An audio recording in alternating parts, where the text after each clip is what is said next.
Adago Ease, a 24-year-old fresh graduate, could hardly believe her luck when she received the call.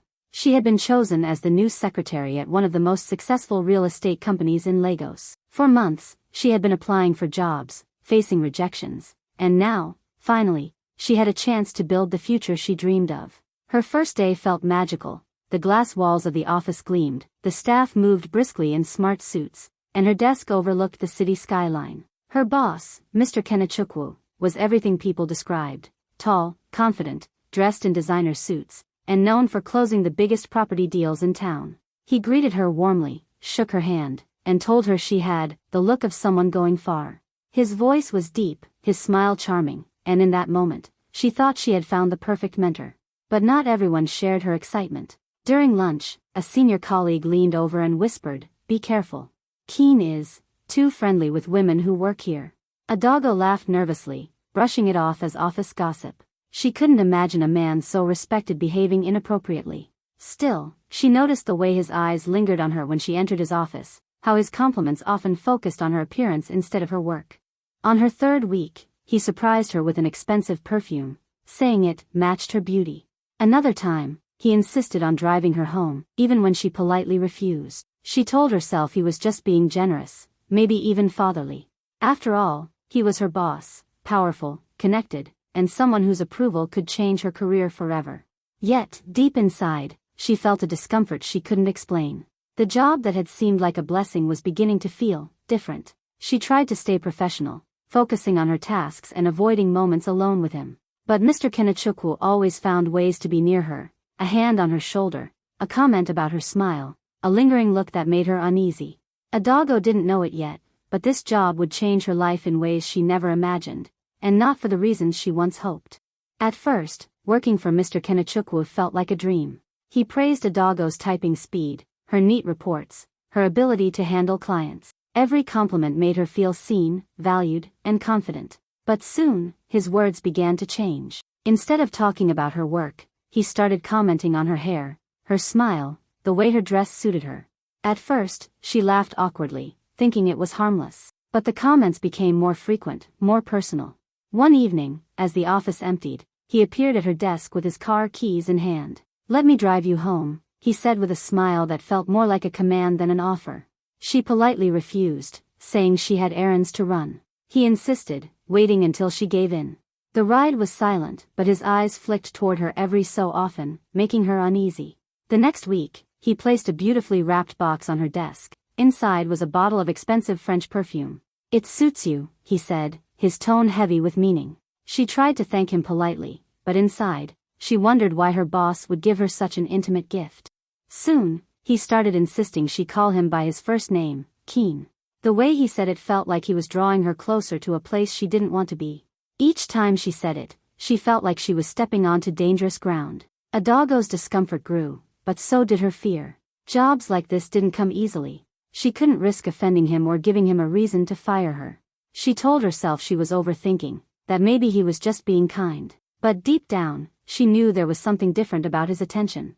It wasn't the respect of a boss toward an employee. It was something else, something she didn't want but couldn't escape. She began avoiding staying late at the office, taking longer routes to avoid running into him alone. But Keen always seemed to find her, always finding an excuse to talk, to linger, to remind her she was noticed, in ways she never asked for. The company had just closed a massive deal, and to celebrate, Kenechukwu hosted an after-hours party at the office. Music played, glasses clinked, and laughter filled the air. Adago tried to relax, sipping a small glass of juice while her colleagues enjoyed champagne. Keen stayed close, always finding a reason to talk to her, his hand brushing her arm more than once. As the night wore on, people began leaving in twos and threes, the office growing quieter. When she gathered her things to leave, Keen stopped her with a charming smile. "Stay a bit longer," he said. "I want to talk to you about your promotion." Her heart skipped. A promotion so soon? She hesitated but agreed, thinking it was just work-related. He led her to his office, poured her a drink, and began talking about how valuable she was to the company. His words blurred with the taste of something stronger than she expected in her glass. She remembered laughing at something he said, then feeling dizzy. Her vision dimmed, and his voice became distant. The next thing she knew, she was in her own bed. Morning sunlight streamed through the curtains, and her head pounded. She tried to piece together how she got home, but her memory was a fog. Then, a sudden wave of unease washed over her. Her clothes weren't quite as she left them, and there were faint marks on her arm. She didn't remember agreeing to anything. She didn't remember saying yes. Her phone buzzed. A message from Keen. "Hope you slept well, beautiful. We'll talk later." Her stomach twisted. The words didn't feel professional. They felt like a reminder of something she didn't want to believe. Fear crept in, mixing with confusion and anger. She wanted to convince herself nothing happened, that maybe she had just been too tired. But deep inside, she knew something was wrong. The night that started as a celebration had turned into something else, something she never asked for, something she could never undo. And now, she wasn't sure what would happen next. Weeks passed after that strange, unsettling night, but a doggo tried to bury it in her mind. She focused on work, telling herself it was better not to think about it. But soon, she began feeling different. Her mornings were filled with nausea, her energy faded quickly, and she found herself running to the bathroom more often. At first, she blamed stress and long hours, but when the symptoms didn't stop, she decided to visit a small clinic near her apartment. The nurse welcomed her warmly, took some basic tests, and asked her to wait. A doggo sat in the quiet room, her hands shaking slightly, not knowing what to expect. When the nurse returned, she was smiling brightly. "Congratulations," she said. "You're pregnant." The words felt like a blow to her chest. A doggo froze, staring at the nurse, her mind racing. Pregnant? How? She had not been with anyone, not willingly, not by choice, except for that one night after the office party. That night she could barely remember but could never forget. Her lips trembled as she asked if the result could be wrong. The nurse shook her head gently, explaining that the test was clear. She placed a hand on a doggo's shoulder, mistaking her shock for surprise. "You must be happy," the nurse said softly. But happiness was the last thing a doggo felt. Her thoughts spun wildly. This wasn't just an accident, this was proof. Proof of what she had feared in the pit of her stomach since that night. She left the clinic with the paper in her hand, the word positive staring back at her like a cruel sentence. On the street outside, the city moved as if nothing had changed, but for a doggo, everything had. She clutched her bag tightly, walking fast, tears stinging her eyes. She had never wanted a child, not like this, not in this way. And now, she was carrying a piece of a night she wished had never happened. She didn't know what to do, but she knew her life had just been thrown into a storm she wasn't ready to face. A doggo spent days gathering the courage to face Kenechukwu. The clinic's results still burned in her mind, each thought heavier than the last. She replayed that night over and over, trying to convince herself there had to be some other explanation. But there wasn't. She finally decided to confront him, expecting him to deny everything, maybe even act shocked. She entered his office with her hands trembling, shutting the door behind her. "I'm pregnant," she said, her voice low but firm. He didn't flinch. Instead, a slow smile spread across his face, a smile that made her skin crawl. He leaned back in his chair, his eyes fixed on her. "I've been waiting for this," he said calmly. "You will have my child." Her breath caught. She had imagined anger, denial, maybe threats, but not this strange, almost proud reaction. Before she could speak, he opened his desk drawer and pulled out a thick envelope. "Take this," he said. "It's just the beginning. You'll have more. You and the baby will live a life most women only dream of. All I need is your silence." A doggo stared at the envelope, her stomach turning. "I don't want your money," she said sharply. But he only chuckled, as if she were being naive. "Think about it," he said. "You don't have to work anymore. I'll take care of everything. You just have to stay quiet. No one needs to know how this happened." His confidence, his complete lack of remorse, shook her to the core. She realized in that moment he wasn't afraid of being exposed. He believed he was untouchable. The man she once thought was a respected leader now sat before her like a predator who saw her as property. She left the office without touching the envelope, her heart pounding. Outside, the city noise felt distant. She knew one thing. He had no intention of letting her walk away freely. And if she stayed silent, she would be trapped forever in a nightmare he had created. When a doggo finally told her mother she was pregnant, Mama Ifeoma's reaction was nothing like she expected. Instead of shock or worry, her mother's face lit up with joy. "So this is why you've been glowing," she said, holding her hands. "You found yourself a rich man, haven't you? God has answered our prayers." A doggo tried to explain, but her mother was already imagining wedding invitations and a life of comfort for her daughter. The pressure didn't stop there. Her close friends, when they found out, reacted the same way. They didn't ask if she was okay, they wanted to know how much he was offering. "Adago, think smart," one friend whispered. "This is your chance. Take the money, secure your future. Many women would kill to be in your position." Each word felt like a weight pressing down on her. No one seemed to understand that this pregnancy was not a blessing. She had not chosen it. She didn't want it. Every time her mother spoke about how lucky she was, Adago felt a lump in her throat. She couldn't bring herself to tell the truth, not yet. She knew they might not believe her, or worse, blame her. At night, she lay in bed staring at the ceiling, the voices replaying in her head. Her mother's dreams, her friend's advice, Kenechukwa's smug smile. They all seemed to push her toward the same choice: stay quiet, take the money, live in comfort. But comfort built on something so wrong felt like a prison. She thought about her own dreams, building a career, traveling, finding love on her own terms. Now, all of that seemed far away, replaced by a life she never wanted. The walls felt like they were closing in, and the people she expected to support her were unknowingly pushing her deeper into the trap. Adago knew she had to make a decision soon. But whichever way she turned, it felt like the whole world was pulling her toward a life that didn't belong to her. Adago had reached her breaking point. The constant pressure from her mother, her friends, and the weight of carrying a child she never wanted made every day unbearable.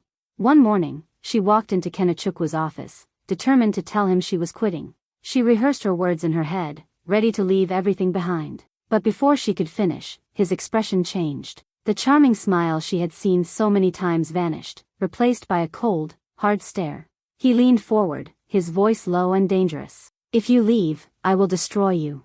No one will believe you over me." The words sent a chill through her entire body. He wasn't making an empty threat, he meant it. He reminded her of his influence, his connections, how easily he could ruin her reputation. "You'll lose everything," he said. "Your job, your name, even your family's respect. Think carefully before you make a mistake." From that day, strange things began happening. On her way home one evening, she noticed two men standing across the street, watching her closely. The next night, a black car trailed her for several blocks before disappearing. She started taking longer routes, changing buses, and looking over her shoulder constantly. The fear was suffocating. She couldn't tell her mother. Mama Ifeoma would only ask why powerful men were suddenly interested in her. She couldn't confide in her friends. They would accuse her of overreacting or tell her to accept the situation. Every shadow felt dangerous, every unfamiliar face a threat. She realized this wasn't just about silencing her. Kenechukwa wanted to control her completely, to remind her she belonged to him in his eyes. The job that once felt like a blessing had become a trap with invisible chains. And now, she knew that quitting wasn't as simple as walking away. If she wanted her freedom, she would have to fight for it. But the cost of that fight could be everything she had left. Adago knew she couldn't face Kenechukwa's power alone. Every day felt like walking through a minefield, and the fear of the strange men watching her only grew. One evening, she locked her door, pulled the curtains shut, and picked up her phone. She dialed the only person she thought could truly help, Chidera, her old friend from university who had since become a lawyer. When Chidera heard her trembling voice, she immediately came over. They sat in Adago's small living room as she poured out everything: the night of the office party, the pregnancy, the threats, the men following her. Chidera listened in silence, her face tense, until Adago finished. "We can't go to the police yet," Chidera said finally. "Men like him know how to cover their tracks. We need proof, solid evidence." Adago's heart pounded. "How do I get that?" she asked. Chidera leaned forward. "You keep acting normal. Don't let him know you're planning anything. Record every conversation. Save every message. Keep every gift he gives you. The moment we have enough, we strike."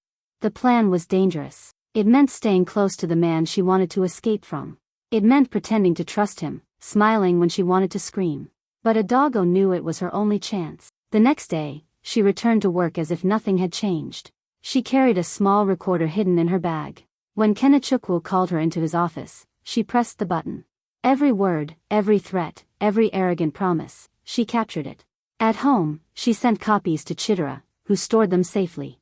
Weeks passed, and the evidence began to build. Each time Adago heard his voice on the recordings, her resolve grew stronger.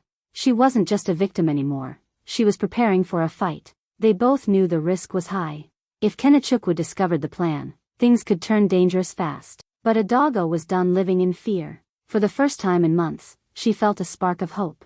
This wasn't just about survival anymore. It was about taking her life back. The day of the company's quarterly meeting arrived, and the air in the boardroom was thick with importance. Senior staff, department heads, and even clients were present. Kenechukwu sat at the head of the table, confident as always, smiling as if he owned the world. Adago's heart pounded in her chest, but she kept her face calm. She had spent weeks gathering evidence with Chidera, and now it was time. When it was her turn to give a brief update on administrative matters, she stood slowly, her hands gripping a small device hidden in her pocket. She took a deep breath, then spoke clearly. "Before I begin, there's something everyone here needs to know." The room fell silent. All eyes turned to her. "I am pregnant," she said, her voice steady but loud enough for all to hear. A few murmurs rippled across the room. She turned to face Kenechukwu. "And the father is sitting right there." His smile faltered for the first time. Before he could speak, she pressed play on the recorder. His own voice filled the room. "If you leave, I will destroy you. No one will believe you over me." Gasps erupted. People glanced at each other in shock. She let the recording continue. His threats, his promises of money for silence, every word dripping with arrogance. Kenechukwu stood up abruptly, shouting for her to stop, but it was too late. Phones were already out, recording the moment. The door opened, and 2 police officers stepped inside, Chidera right behind them. The officers approached Kenechukwu, informing him he was under arrest. The room exploded with noise, whispers, shocked faces, and a few people clapping quietly. As he was led out in handcuffs, his once perfect image shattered in front of everyone who had admired him. Adago stood there, her hands still shaking, but for the first time, she felt free. She had taken back her voice, and the truth was finally out for all to see. Months had passed since that explosive day in the boardroom. The media had covered the scandal endlessly, and Kenechukwu's fall from grace was complete. Adago had stayed away from the spotlight as much as possible, focusing on rebuilding her life. The court case had been draining, but with Chidera's help, she had stood her ground and told her truth. Now, the weight she once carried in silence was replaced by something different: strength. The baby in her arms was a reminder of everything she had been through, but also proof that she had survived it. She refused to let her child grow up in the shadow of fear or shame. That afternoon, she walked into a large hall filled with women. It was a seminar on empowerment, with speakers sharing stories of courage and resilience. As she entered, heads turned, not out of gossip but respect. People knew her story.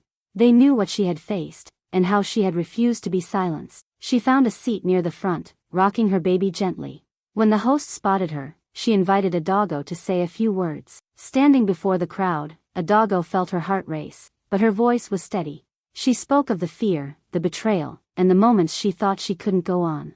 But she also spoke of finding her voice, fighting back, and choosing her own path. The room was silent, eyes fixed on her, until she ended with the words that had been burning in her heart for months. "They tried to write my story, but I picked up the pen." Applause filled the hall, echoing like a promise. She sat back down, holding her baby close. This was her life now, not defined by what was done to her, but by the choices she made every day. For the first time in a long time, she felt truly free.